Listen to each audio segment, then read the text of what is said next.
Assalamualaikum dan salam sejahtera kepada semua murid-murid yang Cikgu K sayangi. Okey, kita akan adakan kelas RBT, Reka Bentuk dan Teknologi, setiap hari Jumaat untuk PDPR ni. Okey, kelas yang saya akan ajar ialah 5 Ruby, 5 Zamrud dan juga 5 Topaz. Baiklah. Siapakah guru reka bentuk dan teknologi anda? Okay, kita ada 3 orang guru RBT, guru pakar-pakar RBT dekat SK Tun Hussein On ni. Kita ada 3 orang. Yang pertama ialah saya, Cikgu Khairia Husni Othman. Awak boleh tengok di gambar saya dengan pakai mask waktu nak hantar handout pada tahun lepas. Kemudian kita ada Cikgu Muslim dan kita juga ada Cikgu Nik Nabila. Okey, untuk tahun 5 ni saya lah yang akan ajar dengan Cikgu Muslim. Selain daripada ajar RBT, saya juga ajar matematik. Baiklah, cuba awak tengok nombor 1 tu. Itu ialah buku teks yang awak akan gunakan sepanjang tahun 2021 semasa awak darjah 5. Bila dah dapat buku ni, tolong jaga baik-baik sebab awak adalah batch pertama yang gunakan buku baru ni. Harga dia RM7. Jadi cikgu tak nak buku hilang, buku rosak, buku bau kepam. Okey, sebab ramai lagi lepas ni yang akan pakai. Jadi tolong jangan letak merata-rata dan hilangkan. Kemudian, cikgu nak kamu sediakan fail macam dalam gambar tu. Untuk murid yang pernah belajar dengan saya waktu darjah 4, saya pasti kamu ada fail ni. Jadi tolong gunakan balik, jangan membazir, dan mereka yang tak ada fail tu tolong sediakan. Saya tak ada simpan fail awak, semua fail sudah saya pulangkan. Okey, tengok nombor 3 pula. Buku yang kamu pakai ialah buku garis 1, pakai buku pendek Mesti tulis daripada sebelah kiri, bukan daripada sebelah kanan. Yang sebelah kanan tu untuk kelas agama. Seterusnya, tolong sediakan alat tulis yang lengkap. Boleh pakai pen dengan kebenaran saya. Bila saya kata, okey hari ni kita pakai pen. Bolehlah pakai pen. Kalau tak, pakailah pensel.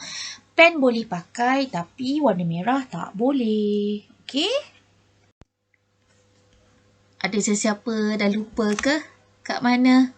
Macam mana bengkel kita? Okey, saya tunjukkan balik. Ini ialah bengkel RBT, Bengkel Reka Bentuk dan Teknologi. Mungkin ada yang tak dapat masuk, kesian. Baru darjah 4 nak masuk, PKP COVID pula tahun lepas. Tahun lepas kita belajar dalam kelas kan. Tahun ni harap-harapnya keadaan akan jadi okey dan kita dapat belajar dalam bengkel. Untuk pengetahuan awak semua, kami panitia RBT masih lagi dalam renovation, masih lagi tengah membaiki baik pulih untuk bengkel ni. Jadi banyak perubahan dan pembaharuan yang sedang cikgu-cikgu RBT awak sedang lakukan. Okey, kalau awak tengok, bengkel RBT ni berada di tingkat pertama di blok B. Ingat lagi tak? Bersebelahan dengan bilik makmal sains. So, bengkel RBT berada kat mana? Dekat atas kelas prasekolah. Okey, saya ingatkan kembali peraturan keselamatan bengkel. Mula-mula sekali, awak daripada darjah 5 jalan nak pergi ke bengkel. Tolong beri kerjasama dengan cikgu.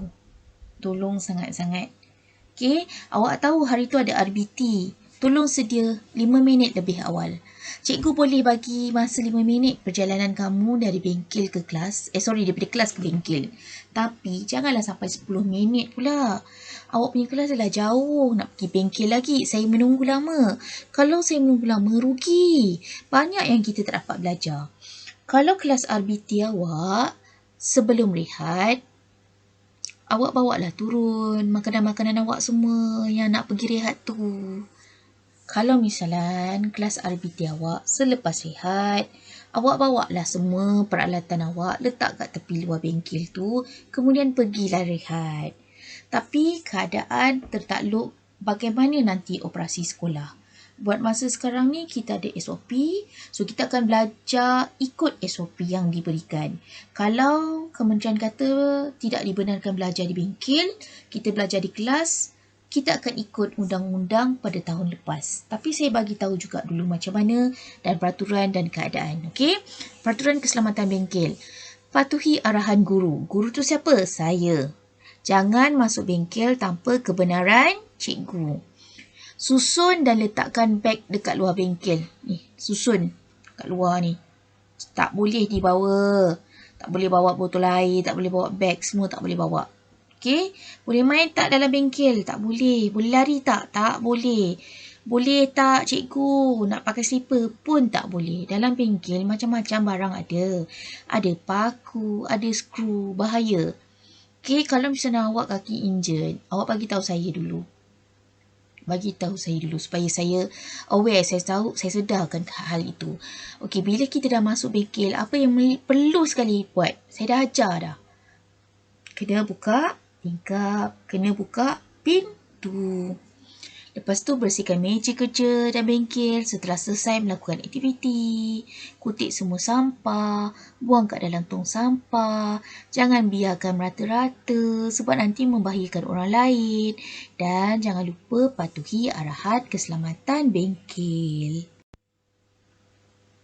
Baiklah murid-murid, untuk tahun 5, kamu semua akan didedahkan dengan 4 unit yang perlu kamu pelajari.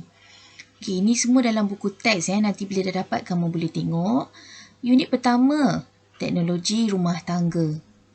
Okay. Unit kedua, aplikasi reka bentuk teknologi kejuruteraan.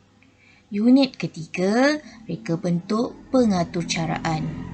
Unit keempat, teknologi pertanian. Okey? Baiklah, kita akan belajar hari ini unit pertama, teknologi rumah tangga. Okey, untuk tahun 5, kita memfokuskan mengenai bidang jahitan. Kenali mata jahitan. Mata jahitan tangan mempunyai pelbagai jenis. Mata jahitan digunakan untuk mencantumkan kepingan fabrik, membuat kemasan tepi fabrik dan sebagai hiasan. Okey, apa itu fabrik? Apa itu cantum? Nanti saya akan terangkan. Okey? Baiklah, untuk murid-murid tahun 5, kamu semua didedahkan dengan 6 jenis contoh mata jahitan tangan. Nombor 1 ialah jahitan Kia. Bukan kereta Kia jahitan Kia. Nombor 2, jahitan jelujur halus. Nombor 3, jahitan jelujur kasar. Nombor 4, jahitan insang pari. Nombor 5, jahitan sembat. Nombor 6, jahitan silang pangkah. Apakah maksud fabrik? Fabrik bermaksud kain yang diperbuat daripada benang yang ditenun. Contohnya pakaian yang kamu pakai sekarang ni. Okey, contoh fabrik ialah kain kapas, kain linen, kain sutera. Kalau kamu betul-betul ingat, pakaian yang kamu pakai seharian dekat rumah berbeza kan bila kamu pakai baju untuk hari raya. Berbeza kan? Sebab kita menggunakan fabrik yang berlainan. Okey, cuba tengok soalan tu. Cuba kamu pegang baju dan seluar kamu. Apa kamu rasa? Adakah fabrik yang kamu rasa tu keras, kasar? Kain tu fabrik lah. Okey. Okey, cuba pula kamu pegang langsir kat rumah kamu. Macam mana pula rasa? Licin, kain tebal. Itulah fabrik.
Ialah benda yang dihasilkan daripada fabrik melalui proses jahitan. Cikgu dah terangkan tadi, antara contoh fabrik yang boleh digunakan ialah perca kain, langsir, cadar, sarung kusyen dan alas meja. Okey, untuk kita menjahit ni ada pelbagai jenis jahitan. Jahitan pertama yang kita akan belajar ialah jahitan Kia. K-I-A, Kia. Okey, jahitan Kia digunakan untuk memulakan dan mematikan jahitan. Selain itu, jahitan ini boleh menggantikan mata jahitan mesin sebab kita guna tangan bila jahit Kia ni. Okey, jahitan ini juga boleh dijadikan untuk jahitan sulam.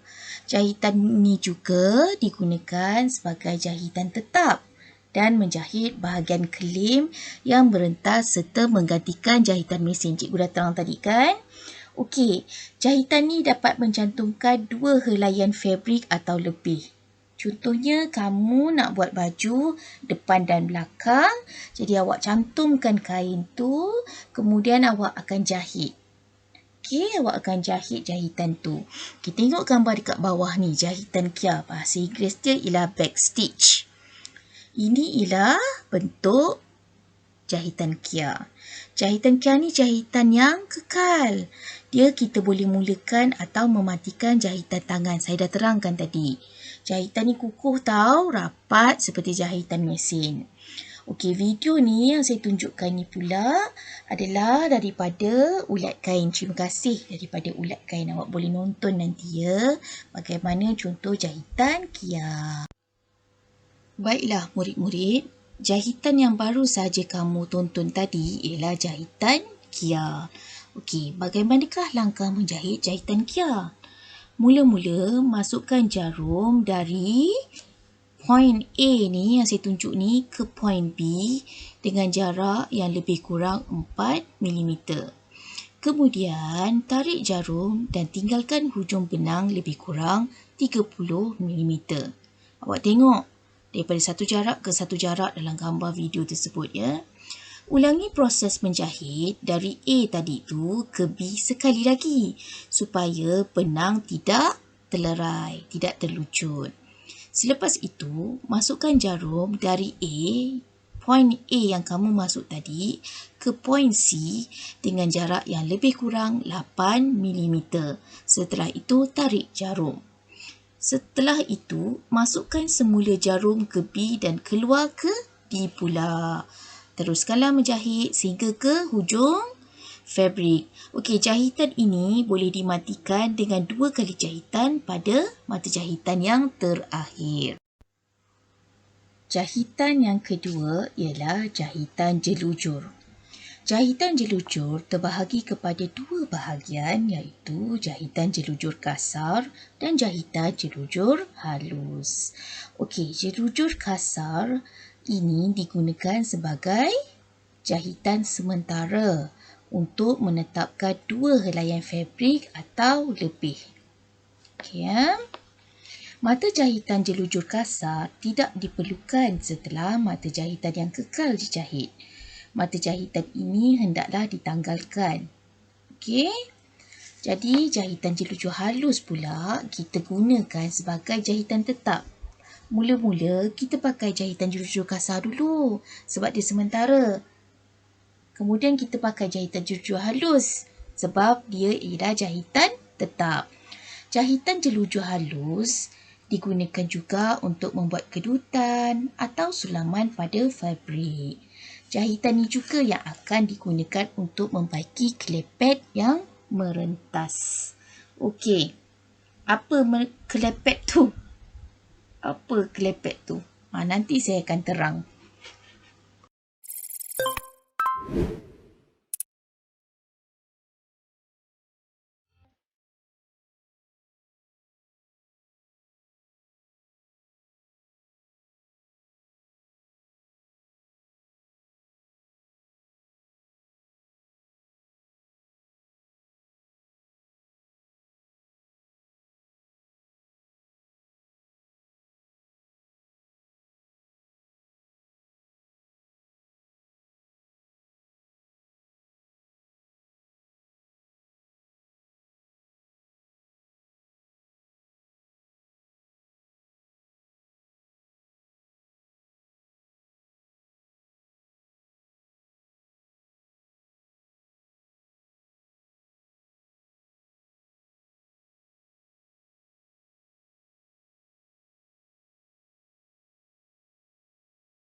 Murid-murid boleh tengok gambar dan video ni.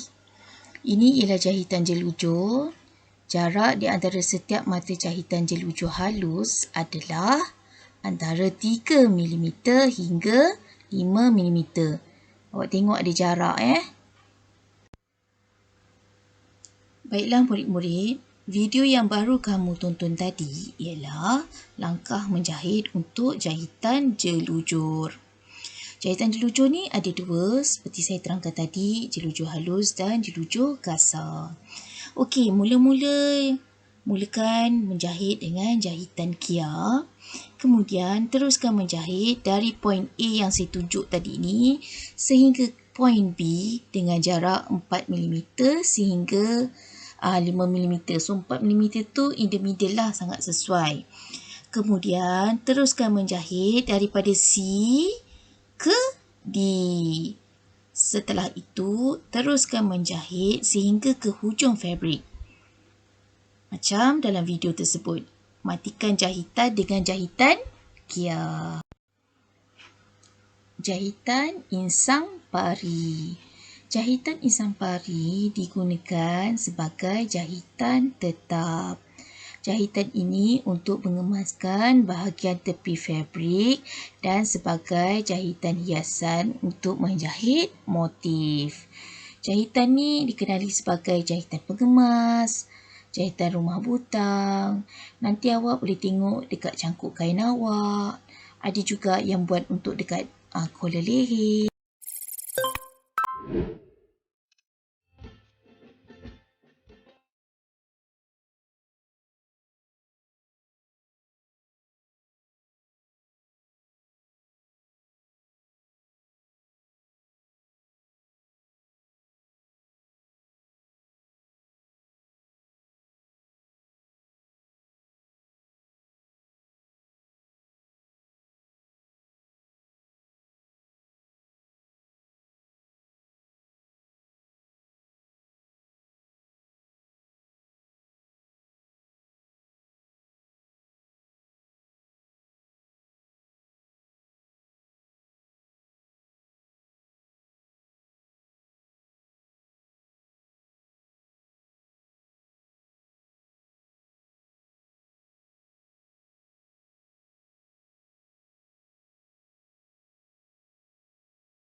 Video yang kamu baru tonton tadi adalah bagaimana langkah menjahit untuk jahitan insang pari. Cantik kan jahitan tersebut? Jahitan seterusnya ialah jahitan sembat. Jahitan sembat digunakan sebagai jahitan tetap untuk menjahit bahagian klepet atau bahan hiasan. Cuba kamu tengok gambar ini, jahitan sembat. Okey, nampak? Dalam gambar ini, kita ada jahitan jelujur. Kemudian kita ada jahitan kia di bawah lipatan. Okey, yang mencantumkan antara kain pertama dengan kain kedua tu ialah jahitan sembat.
Perasaan anda setelah melihat video yang terakhir tadi? Okey, itu ialah jahitan silang pangkah. Jahitan silang pangkah digunakan sebagai jahitan tetap untuk mengemaskan bahagian kelepet, lipatan atau tepi kain serta sebagai jahitan hiasan. Selepas ini, murid-murid bolehlah melihat sendiri bagaimana jahitan silang pangkah yang terdapat di pakaian murid-murid. Ini dia ya jahitan silang pangkah. Cantik bukan? Diharapkan penerangan cikgu mengenai 6 contoh mata jahitan dapat memberi peluang dan pengalaman kepada murid-murid untuk mengetahui dengan lebih lanjut bagaimana langkah jahitan yang betul dilakukan. Diharap juga murid-murid dapat menyiapkan tugasan yang diberikan oleh guru supaya murid-murid dapat meningkatkan kefahaman mengenai topik pada hari ini. Semoga kita berjumpa lagi pada minggu depan. Assalamualaikum.